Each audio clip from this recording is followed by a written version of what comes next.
να δούμε τα παιχνίδια. Καταρχήν, ορίζουμε αν ο χρήστης μπορεί να παίξει παιχνίδια. Στην προκειμένη περίπτωση, εγώ θα επιλέξω ναι. Αν επιλέξετε όχι, το παιδί σας δεν θα μπορεί να παίζει καθόλου παιχνίδια. Και πάμε τώρα να δούμε πώς επιλέγουμε παιχνίδια με βάση το χαρακτηρισμό των παιχνιδιών. Πατάμε στην επιλογή Ορισμός χαρακτηρισμού παιχνιδιών. Ανοίγει ο πίνακας με το χαρακτηρισμό των παιχνιδιών. Οι χαρακτηρισμοί, όπως βλέπετε, δεν είναι αυθαίρετοι, αλλά έχουν καθοριστεί με το Pan-European Game Information, το οποίο, όπως βλέπετε, έχει μία κλίμακα με τις ηλικίες. Αν επιλέξετε την ηλικία των 7 ετών, όλα τα παιχνίδια που έχουν χαρακτηριστεί για μεγαλύτερες ηλικίες από το Pan-European Game Information αποκλείονται αυτόματα από τα Windows.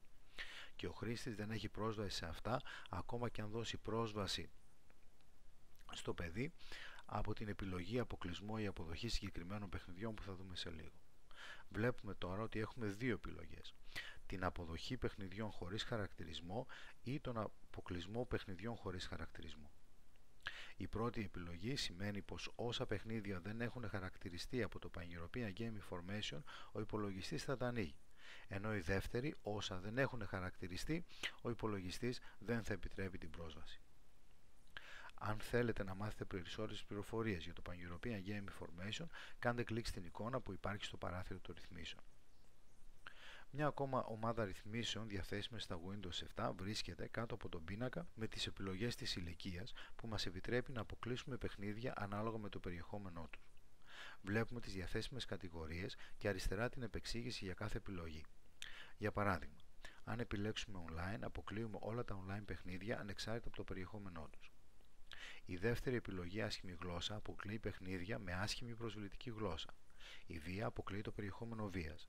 Οι διακρίσεις αποκλείουν παιχνίδια που περιέχουν απεικονίσεις διακρίσεων θρησκευτικών, εθνικών ή άλλου τύπου στερεοτύπων που μπορεί να ενθαρρύνουν το μίσος. Ο αποκλεισμός ουσιών αφορά παιχνίδια που προβάλλουν ή υλοποιούν το αλκοόλ ή τα ναρκωτικά. Το σεξουαλικό περιεχόμενο αφορά παιχνίδια με γυμνό ή σεξουαλικές αναφορές. Η επιλογή τυχερά παιχνίδια και φόβος αντίστοιχα αποκλείει τέτοιου είδους παιχνίδια. Πάμε τώρα να δούμε τον αποκλεισμό ή αποδοχή συγκεκριμένων παιχνιδιών. Στην καρτέλα που ανοίγει βλέπουμε όλα τα διαθέσιμα παιχνίδια του υπολογιστή μας. Στην πρώτη στήλη με την ονομασία τους, στη δεύτερη με το τίτλο κατάσταση βλέπουμε αν έχουμε επιτρέψει την πρόσβαση ή όχι στο παιχνίδι. Με την επιλογή μπορεί να παίξει με βάση ηλικιακές ρυθμίσεις του Pan-European Game Information. Η τρίτη στήλη επιτρέπει να αλλάξουμε αυτή την ηλικιακή ρύθμιση. Αν πατήσουμε αποδοχή για παράδειγμα στο Age of Empires, ο υπολογιστής επιτρέπει την πρόσβαση ανεξάρτητα αν η ηλικιακή ρύθμιση το αποκλείει. Ενώ αν πατήσουμε αποκλεισμό πάντα, ο υπολογιστής δεν θα επιτρέπει την πρόσβαση ακόμη και αν το παιχνίδι είναι μέσα στα όρια της ηλικίας του Pan-European Game Information. Ας το δούμε στην πράξη.